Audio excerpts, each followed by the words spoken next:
Have you heard of servanthood leadership? It's a great concept, isn't it? But I feel like it's a really boring title. I much prefer to call it managing the stoke of your business. What is the word stoke, you may ask?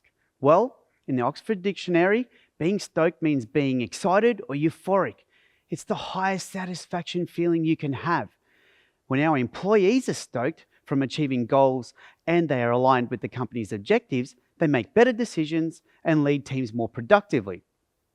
I believe in people-first organizations. When the leadership of an organization focuses on their people's environment and performance behaviors first over profits, they actually earn better profits. People grow businesses and people grow passion for the business from an epic culture in the organization. Passion plus the right action equals results. And we all want great results, don't we? And there's definitely no doubt that culture drives performance. Now, when an organization focuses too heavily on a family culture, it can produce weak leadership and employees that could have entitlement issues and are maybe possibly lazy. When an organization focuses too heavily on a high-performance culture, they sometimes produce burnout employees and could produce a leadership with no compassion. So, how do you create an epic culture in an organization? How do you become an employer of choice? Most importantly, how do you create an environment where all your employees love their job and are proud of the company they represent and deliver great results for the organization? Hi, my name is Theodore Varaktaris. I'm an entrepreneur. I've come from very humble beginnings.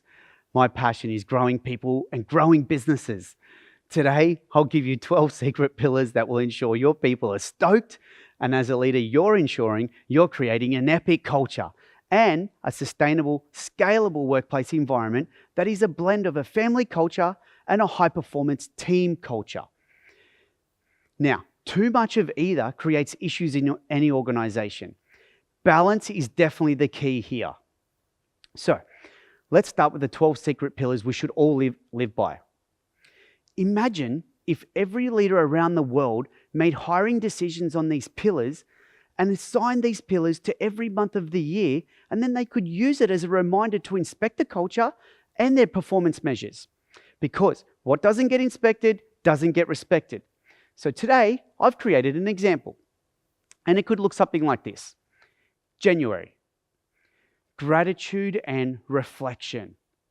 Even when things are not going great, but especially when things are going great, you must ensure you value your people and measure your people in your business.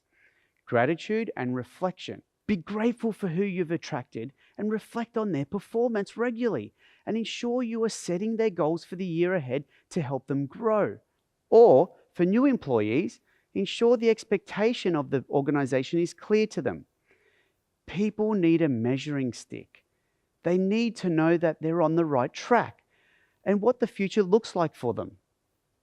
We need to invest in them and we need to nurture them so they can achieve those goals. This will only improve productivity and give them perspective. People grow businesses. Systems and processes just guide them. Gratitude and reflection. February, we should all know this one. The love month. Love thyself and love one another. It's all about how we treat one another. Ensure you're checking in with your team and they still love what they do. And are they being treated correctly? Do they still stand for what the company represents? It's all about love. Love is the greatest and most powerful influential emotion in the known universe. Love grows passion and accountability, which empowers people to make the right decisions for the right reasons for themselves, for their colleagues, and for the organization they represent. When your people embody this behavior, your customers will be drawn to them because people connect with passionate people. They also become a beacon of light and of hope in an organization's developing culture. Love. March. Happiness. Have you heard this term? Happy people help people. Hurting people always hurt people. Always remember that. Okay, let's say that again. Happy people help people. Hurting people hurt people. Happiness. When you create an environment for your people to be safe and happy, they join teams, they become inclusive, and they help one another when a fellow colleague may need it most. Typically, People are successful in their roles. They set and achieve their goals. They grow and push themselves to find that satisfaction from success. Happiness in your workplace will ensure your organization is set for success. It's always fun being around happy people. Be happy. Happiness. April. Truth. We need to ensure we create an environment where our people feel safe to tell the truth without being judged. Truth. As leaders, we need to hear all the right or wrong things that are occurring. Because how do we make decisions without knowing the truth? No business makes any good decisions on half of the truth, or worse, on lies. Allowing the truth without judgment creates a safe working environment. It builds trust and it builds loyalty. Truth is a core pillar to a high-performance team culture, because we also need our people to be able to hear the truth and not be defensive when we bring them feedback. Feedback propels performance, and we need less BS in this world and more truth. Truth. May. I personally love this one. Creativity. Ensure you allow your people to explore and push the boundaries on your systems and processes. Allow them to be creative. Creativity. We need collaboration and new ways of thinking in our world. We all have amazing young people coming up through the ranks. Let them be heard. Listen to their ideas. Let them challenge the status quo of your systems and processes. Encouraging creativity helps expand the mind, helps us rethink situations for a greater outcome. When was the last time you allowed your people to challenge your way? It actually happened to me recently, and I was questioned why I supported the person that went outside of the boundaries and didn't achieve the desired outcome. Well, I did this because they challenged the process, and they did this in a way that was more productive, which worked really well. Although we didn't get the entire desired end outcome, but they still got experience through being creative. As leaders, we need to ensure we support our people desiring to grow and achieving greater results for the organization. Creative thinkers are going to help us save the world. Creativity. June. Awareness. Keep your people grounded. We need to ensure we keep them aware of the organization's objectives, the strategic plan, and goals short-term and long-term. Ensure they are fully aware of the environment your organization operates in. Ensure as a leader, you are casting the vision correctly of the objectives of the organization and of their role and the direction you are driving the ship. Awareness. You can't build a high-performance team when your people are not clear of the direction or the objective of the organization. Clarity and awareness gives them confidence that they are on the right track and they understand what is expected of them by the organization. Awareness. July. Forgiveness. Mistakes are a human trait. Why do we say we are only human? Because we make mistakes. Why do some leaders around the world hang people out to dry? Why? Forgiveness. We must learn to forgive on the small errors so people can learn through those experiences. Don't worry about the spilt milk. Consider it as an experience, not just a lesson learned. Experiences build resilience and professional experience. Now, I'm not saying forgive your employees for everything. We all know serious misconduct is unforgivable and must be dealt with professionally. However, encouraging your leadership to give where they can, to build compassion, trust, and loyalty, forgiveness can be a powerful tool to building an epic culture. Forgiveness. August. Accountability and countability. We all need this in our lives. There is a difference between accountability and countability. We need to own up and be accountable to ourselves and countable to others, to our families, to our colleagues, and to our organization. We grow respect and trust when we hold ourselves accountable and when we are accountable to others. Can your colleagues and your organization count on you like your family can? Accountability and countability builds reliability and ownership in a team. Accountability and countability. September, generosity.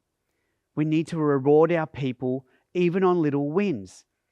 We need to let them feel that emotion from completing a task successfully with a reward. Generosity.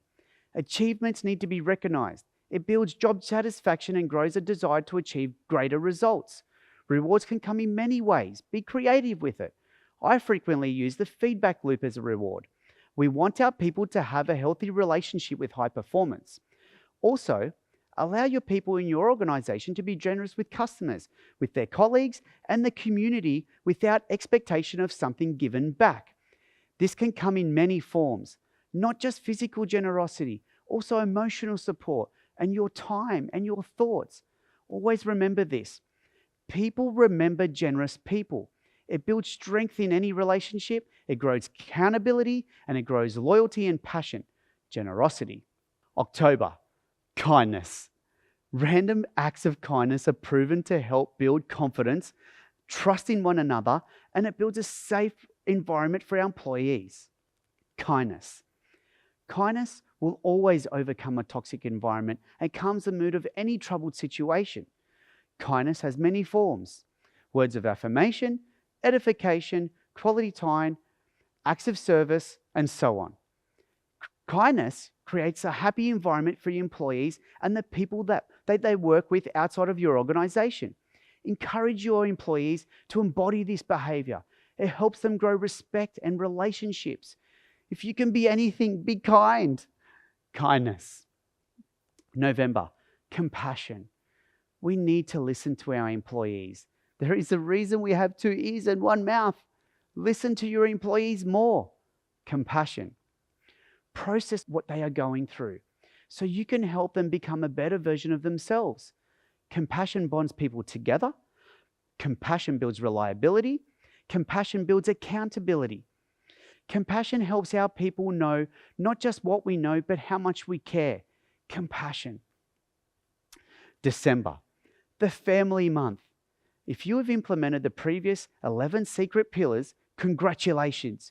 You have the fundamentals to build a family environment that focuses on a high performance result. Family. Family environments build communities. It builds accountable team members, and it is the core to growing amazing humans. Not just bloodline families, groups of people that interact as families. When your organization behaves like a family with a high performance goal strategy, you've built an epic culture. Your people will be stoked. They will love their job. They will strive to be the best versions of themselves. They will grow your business, they will grow profits, and they will keep your customers loyal. But mostly, they will love their job, and they will love to work in your organization's epic environment and be proud to represent your organization. Family. There you go. You just learned the 12 secret pillars to building an epic culture. We need our leaders to create a culture of compassion, passion, and inclusivity. But we also need our leaders to ensure it is based around a high-performance culture, meeting the objectives of the organization. The key is to take the vibe and essence of a family culture, such as loyalty, inclusivity, and unconditional support, and blend it into a high-performance, enhancing the outcome of the organization. I'll leave you with this. Can I ask you honestly, are your employees happy? Are they proud to work for your organization? Ask yourself, how are you measuring the stoke in your organization? How are you ensuring you're building a high-performance culture that is focused on winning with family culture values? Lastly, are you proud of what you're doing to ensure you're building an epic culture? I hope so.